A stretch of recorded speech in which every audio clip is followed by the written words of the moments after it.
তোমরা স্ক্রিনে দেখতে পাচ্ছ আমি একটা অঙ্ক তুলে রেখেছি। এটা অত্যন্ত গুরুত্বপূর্ণ একটা অঙ্ক, যেখানে বলা হচ্ছে এ ইকুয়াল একটা ম্যাট্রিক্স এবং A inverse into A equal I, অর্থাৎ আইডেন্টিটি, এটা প্রমাণ করতে হবে। তো শুরুতে আমি একটু বেসিক ধারণা দিয়ে নেই এই অঙ্কটি সম্পর্কে। তোমরা নিশ্চয়ই জানো যে এ ইনভার্স মানে হচ্ছে এ এর বিপরীত ম্যাট্রিক্স। আমি এর আগের লেকচারটাতেই কিন্তু তোমাদেরকে এই বিষয় সম্পর্কে বলে দিয়েছি। যারা সে ভিডিওটি দেখোনি, আমি ডেসক্রিপশনে লিঙ্ক দিয়ে দিচ্ছি এবং ইনডিসক্রিনেও লিঙ্ক দিয়ে দিব, সেখান থেকে তোমরা দেখে নিতে পারো। তো যারা জানো এ ইনভার্সের মান বের করতে, তারা এই অঙ্কটা করতে পারবে। এবং পাশাপাশি এখানে কিন্তু এ ইনভার্সের মান বের করার পর এ এর সাথে, অর্থাৎ এই মানটার সাথে সেটাকে গুণ করতে হবে। গুণ করার পর ফলাফল একটা আইডেন্টিটি ম্যাট্রিক্স হবে, মানে হচ্ছে অভেদ ম্যাট্রিক্স হবে। এখন তুমি যদি আইডেন্টিটি ম্যাট্রিক্স না জানো, অর্থাৎ আই মানে কি সেটা যদি না জানো, তারপরেও কিন্তু বিষয়টা বুঝতে পারবে না। তাহলে শুরুতে আমি আইডেন্টিটি ম্যাট্রিক্স নিয়ে একটু আলোচনা করছি। দেখো, আইডেন্টিটি ম্যাট্রিক্স হচ্ছে সেই ম্যাট্রিক্সটা যার প্রধান কর্ণের সবগুলো উপাদান 1, বাকিগুলো 0। তাহলে এটা কয় সারি কয় কলামের একটা অঙ্ক? 3 সারি 3 কলামের একটা অঙ্ক। সেখানে আই এর মান হবে কিভাবে? আই এর মান হবে আমাদের 1 0 0 0 1 0 0 0 1। এটা হচ্ছে কিসের মান বলো তো? এটা হচ্ছে আমাদের আই এর মান, অর্থাৎ আইডেন্টিটি ম্যাট্রিক্স এটা। তার মানে এই অঙ্কটার এই জায়গাটা ক্যালকুলেশন করে এইটা হতে হবে, তাহলেই আমরা বুঝতে পারবো যে আই প্রমাণিত হয়ে গিয়েছে। তাহলে আমরা লেফট হ্যান্ড সাইড হিসাবে এটাকে বিবেচনা করব। এইটার ফলাফলটা কি আসতে হবে? এইটা আসতে হবে, অর্থাৎ 1 0 0 0 1 0 0 0 1। তাহলে আমরা বুঝবো যে আই এর সমান হয়ে গিয়েছে। তার মানে অঙ্কটা কিন্তু একটু বড় হবে। তো তোমাদের প্রথমে কি করতে হবে? এইটার ইনভার্স বের করতে হবে। তাহলে আমরা লিখব বামপক্ষ। দেখো, তাহলে কি লিখব? বামপক্ষ। লিখে আমরা এখানে লিখব এ ইনভার্স ইন্টু এ। ওকে, এটা কিন্তু বামপক্ষ। প্রমাণ করতে হবে কি? আই প্রমাণ করতে হবে। তাহলে দেখো, আমরা যেটা করব সেটা হচ্ছে যে এ ইনভার্সের মান আমরা আগে বের করব। তাহলে এখানে, কারণ এ তো আমাদের দেওয়াই আছে, তাহলে এ ইনভার্স বের করলে এটার সাথে এটা আমরা গুণ করে দিতে পারবো। এই এ ইনভার্সের আবার সূত্র রয়েছে 1/a এর নির্ণায়ক ইন্টু অ্যাডজয়েন্ট অফ এ। তার মানে এখন আমাদের করতে হবে কি? এ এর নির্ণায়ক বের করতে হবে, তারপরে অ্যাডজয়েন্ট বের করতে হবে। ঠিক আছে? তারপরে আমরা এখানে বসিয়ে দেব। বসিয়ে দেওয়ার পরে আমরা এই পুরো ক্যালকুলেশনে যে মানটা পাবো সেটা দিয়ে আমরা একে গুণ করব। ঠিক আছে? এখন দেখো, তাহলে আমরা এ এর নির্ণায়কটা আগে বের করি। আমরা খুবই ছোট ছোট করে লিখব। 3 4 6 3 4 6 1 2 3 1 2 3 8 5 10 8 5 10। ওকে, এটার নির্ণায়ক কি হবে? তোমরা নিশ্চয়ই নির্ণায়কের সূত্র জানো, যে প্রথম সারি দিয়ে আমরা সাধারণত নির্ণায়কটা বের করি। এই প্রথম সারির নিজেদের চিহ্ন +3 +4 +6 এবং এর পজিশনাল চিহ্ন হচ্ছে প্লাস মাইনাস প্লাস। মাথায় রাখতে হবে এটা প্লাস প্লাস প্লাস, কিন্তু এর positional sign plus minus plus. Okay, এটা মাথায় রেখে অঙ্কটা করতে হবে। তাহলে 3 +3 আর প্লাস গুণ করলে +3 হয়, ব্র্যাকেট দিলাম। 3 হচ্ছে 1 নম্বর সারি আর 1 নম্বর কলামে অবস্থিত, 1 নম্বর সারিটা বাদ 1 নম্বর কলামটা বাদ। 5 দুগুণ 10, 10 দুগুণ 20 মাইনাস সূত্রের 3 5 15। ওকে, আমাদের কিন্তু এটা করতে হবে এভাবে। আবার বলছি, এই 3 প্রথমে নিব আমরা, নিয়ে এই বরাবর এটা বাদ, এই বরাবর এটা বাদ।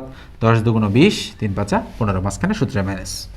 এবার আসো, এটার সামনে প্লাস চিহ্ন আর এর পজিশনাল চিহ্ন হচ্ছে মাইনাস। প্লাসে মাইনাসে -4, ব্র্যাকেট দিলাম। দিয়ে এই 4 1 নম্বর সারি 2 নম্বর কলামে রয়েছে, তাহলে 1 নম্বর সারিটা বাদ, 2 নম্বর কলামটা বাদ। তাহলে 1 3 8 10, তাহলে 10 1 10, সূত্রে মাইনাস, 3 আর 8 গুণ করলে 24। ওকে, এবার আসো, এই 6 এর সামনে প্লাস, এটাও প্লাস, তাহলে প্লাসে প্লাসে +6, ব্র্যাকেট দিলাম। দেওয়ার পরে বলো তো 6 বরাবর এটা সারিটা বাদ, কলামটা বাদ। তাহলে 1 2 8 5, তাহলে 5 1 5 -8 দুগুণ 16, তাহলে 5 1 5 -8 দুগুণ 16। ডান। এভাবে কিন্তু আমাদের বের করে নিতে হবে। ওকে, আচ্ছা, এরপরে আসো, তাহলে ইকুয়াল 3 এখানে থাকলো 5 -4 এখানে থাকলো কত? -14 +6 এখানে কত থাকে? -11, তাহলে ইকুয়াল 3 5 15 মাইনাসে মাইনাসে প্লাস, 4 14 56 মাইনাস 6 ×11 তাহলে বলো তো দেখি 56 আর 15 কত হয়? 5 6 11 1 হাতে কত 1, 5 আর 1 6 আর 1 7, তাহলে 71 মাইনাস হচ্ছে 66। তাহলে 71 থেকে 66 মাইনাস করলে কত থাকে? 67 68 69 70 71, তার মানে হচ্ছে 5। বলো তো দেখি এ এর নির্ণায়ক মান আমরা কত পেলাম? এ এর নির্ণায়ক মান আমরা পেলাম 5, যেটা আমরা ডান সাইড দিয়ে এখানে লিখে রাখছি। তার মানে আমরা এটার নির্ণায়ক মান পেলাম হচ্ছে 5। এবারে কি করব আমরা? যেহেতু অ্যাডজয়েন্ট অফ এ রয়েছে, এই অ্যাডজয়েন্ট অফ এটা আমরা নির্ণয় করার চেষ্টা করব। অ্যাডজয়েন্ট অফ এ কীভাবে বের করতে হয়? প্রথমে কোফ্যাক্টর করতে হয়, কোফ্যাক্টরকে ট্রান্সপোজ করতে হয়। ঠিক আছে, তাহলে এবার আমরা কি করব? অ্যাডজয়েন্ট বের করার পূর্ববর্তী ধাপ কোফ্যাক্টর বের করব। যদি বলে অ্যাডজয়েন্ট ম্যাট্রিক্স কাকে বলে, তাহলে বলবে কোফ্যাক্টর ম্যাট্রিক্সকে ট্রান্সপোজ করলে যে নতুন ম্যাট্রিক্সটি পাওয়া যায় সেটি হচ্ছে অ্যাডজয়েন্ট ম্যাট্রিক্স। তাহলে এটা আমরা মুছে দিচ্ছি। আমরা কিন্তু এই এ এর নির্ণায়ক মানটা লিখে রাখলাম কত? 5।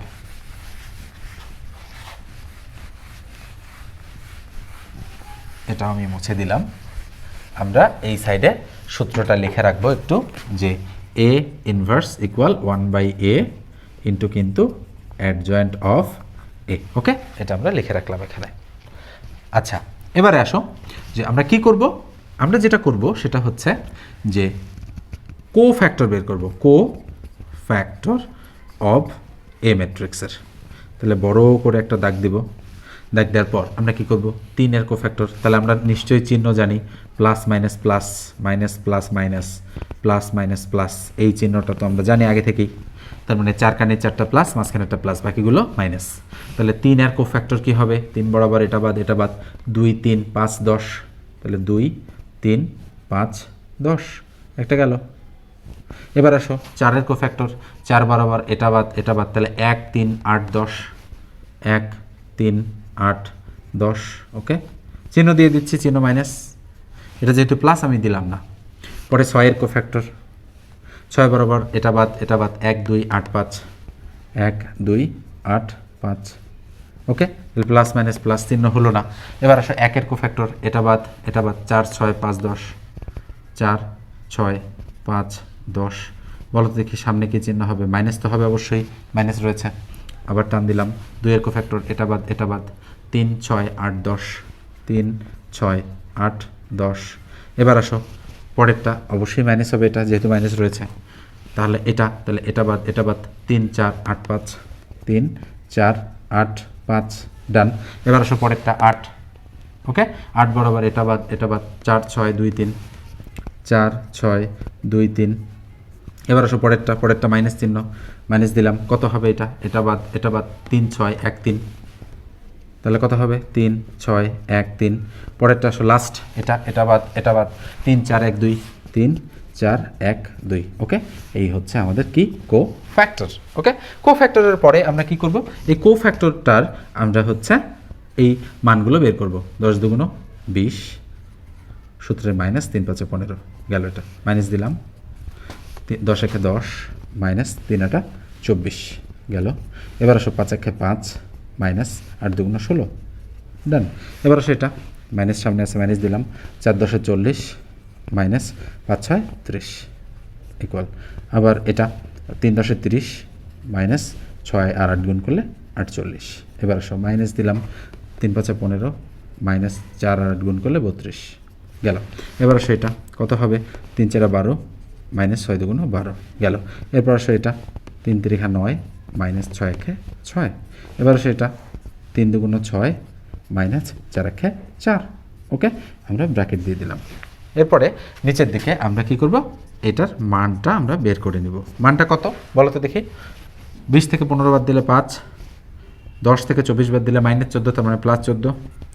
5 থেকে 16 বাদ দিলে মাইনাস 11, 40 থেকে 30 বাদ দিলে 10, তার মানে মাইনাস 10, 30 থেকে 48 বাদ দিলে মাইনাস 18, 15 থেকে 32 বাদ দিলে কত হয়? 15 15 30, তাহলে 17, মাইনাস 17, তার মানে প্লাস 17। 12 থেকে 12 বাদ দিলে 0, 9 থেকে 6 বাদ দিলে 3, তার মানে মাইনাস 3, 6 থেকে 4 বাদ দিলে 2। এটা আমরা পেলাম কি বলো তো দেখি? আমরা পেলাম কোফ্যাক্টর অফ এ। আমি একটু মিলিয়ে নিচ্ছি, 5 14 মাইনাস 11, 5 14 5 14 মাইনাস 11 হয়েছে কি না আমি একটু দেখে তারপর তোমাদেরকে জানাচ্ছি। 5 14 মাইনাস 11 রাইট। পরেরটা minus 10 minus 18 17 -10 -18 17, right. 0 -3 2, 0 -3 2, absolutely right. Okay, তার মানে আমাদের এটা কিন্তু হয়ে গিয়েছে। এবারে আসো, আমরা কোফ্যাক্টর থেকে কি বের করতে চাই? অ্যাডজয়েন্ট বের করতে চাই। তার মানে এবারে অ্যাডজয়েন্ট বের করার পালা। অ্যাডজয়েন্ট কীভাবে বের করতে হয়? কোফ্যাক্টর ম্যাট্রিক্সের সারিকে কলাম আর কলামকে সারি বানাতে হয়। তাহলে আমি উপরে একটা মুছে দিচ্ছি, দিয়ে এখানে আমি অ্যাডজয়েন্ট বানাচ্ছি। দেখো একটু,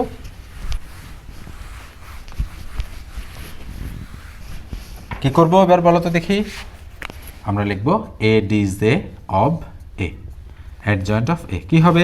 14 5 14 -11, 5 14 -11 হলো একটা। পরেরটা কি হবে? -10 -18, -10 -18 এবং 17 বসালাম। এবার 0 -3 2, 0 -3 2, তার মানে সারিকে জাস্ট কলাম বানানো। ডান। আমরা কিন্তু উল্টো করতে পারি, কলামকে সারিও বানাতে পারি, তারপরেও হবে। আচ্ছা বলো তো দেখি, এ ইনভার্স বের করার জন্য যে জিনিসগুলো দরকার সবগুলো পেয়ে গিয়েছি। দেখো আমরা এবারে কি করব, এই যে এ এর নির্ণায়কের মানটা এবং এই অ্যাডজয়েন্ট অফ এ, এই মানটা আমরা এই সূত্রের মধ্যে বসিয়ে দিয়ে ইনভার্সটা বের করে ফেলবো। তাহলে আমরা লিখব সুতরাং কি, এ ইনভার্স ইকুয়াল আমাদের 1 এ এর মান পেয়েছি আমরা 5। দেখো এটা মানে এখানে বসাচ্ছি মানটা, ইন্টু আমরা ব্র্যাকেট দিয়ে কী করবো, 5 -10 0, ওকে। এরপরে 14 -18 -3, এরপরে -11 17 এবং 2, এই জিনিসটা আমরা এখানে বসিয়ে দিলাম। তাহলে এটা কী পেলাম আমরা? এ এর ইনভার্স পেলাম। বলো তো দেখি লেফট হ্যান্ড সাইডটা কী ছিল? এটা ছিল এ inverse into A equal identity হতে হবে। তার মানে এতক্ষণে আমরা কিন্তু এ ইনভার্সের মানটা বের করে ফেলতে পেরেছি। এবারে এ ইনভার্সের সাথে কাকে গুণ করব? এ কে গুণ করব। ওকে, তাহলে আমরা এটা এবার মুছে দিব। মুছে দিয়ে আমরা এবার এখানে কোনটা লিখব? দেখো আমরা যেটা লিখব সেটা হচ্ছে, আমরা এটাকে রেখে দিচ্ছি। রেখে দিয়ে আমরা কি করব জানো? এই দিকেই আমরা কিন্তু এই লাইনের পরের লাইনটা এখন লিখছি। এটা কিন্তু এই লাইন, তার পরের লাইনটা হচ্ছে এ ইনভার্স ইনটু কি এ। বলতো দেখি এ ইনভার্সের মানে এটাই কিনা, ইনটু এ, তার মানে এখানে গুণ চিহ্ন দিয়ে আমরা কি করব, এই মানটা কিন্তু এখানে বসিয়ে দেব। 3 4 6 1 2 3 আর 8 5 10 আমরা এটা এখানে বসিয়ে দিলাম। বলতো দেখি এটা আর এটার মধ্যে সম্পর্ক কি? গুণ সম্পর্ক। তার মানে এটা হচ্ছে 3 সারি 3 কলাম, এটাও 3 সারি 3 কলাম। আমরা নিশ্চয়ই জানি যে সারি প্রথম ম্যাট্রিক্সের কলাম সংখ্যা এবং দ্বিতীয় ম্যাট্রিক্সের সারি সংখ্যা পরস্পর সমান হলে গুণ করা সম্ভব। তার মানে এই দুটো গুণ করা যায়, কেননা এর সবই 3। ওকে, চেক করার আর দরকার নেই। তাহলে আমি কি করব, ইকুয়াল দিয়ে 1/5 আমি সামনে রাখবো। রাখার পরে আমি এটা গুণ করব। বলতে দেখি এটাকে এটা দিয়ে গুণ করলে, সরি এটাকে এটা দিয়ে গুণ, আবার এটাকে এটা দিয়ে গুণ, আবার এটাকে এটা দিয়ে গুণ, কি হবে? 5 3 5 15, 10 দিয়ে 1কে গুণ করলে -10, 0 দিয়ে 8কে গুণ করলে +0 গেল একটা। 5 দিয়ে 4কে গুণ করলে 4 5 20, 10 দিয়ে 2কে গুণ করলে -10 2 × 20, আর 0 দিয়ে 5কে গুণ করলে 5 0 0 গেল। ওকে, আমরা এটা মুছে দিচ্ছি, এটা আমাদের দরকার নেই। তাহলে এরপরে পরেরটা আসো, এটা দিয়ে এটাকে গুণ করলে কি হবে? 5 6 30, ওকে। 10 দিয়ে 3কে গুণ করলে -3 10 30, 0 দিয়ে 10কে গুণ করলে কত হয়? প্লাস হচ্ছে 0। ডান। এবার আসো পরেরটা কি হবে দেখো। পরেরটা হবে আমাদের এই লাইন দিয়ে এটাকে আবার গুণ। তাহলে 14 দিয়ে 3কে গুণ করলে 3 14 42, 18 দিয়ে 1কে গুণ করলে -18 1 18, 3 দিয়ে 8কে গুণ করলে কত হয় বলো তো দেখি? 3 8 24, তার মানে -24। ওকে, তাহলে এবার আসো পরেরটা, এইটা দিয়ে আমাদের এটাকে গুণ। তাহলে 14 আর 4 গুণ করলে 4 14 56, 18 আর 2 গুণ করলে -18 2 × 36, ওকে। আর 3 আর 5 গুণ করলে 3 5 15 হয়। ডান।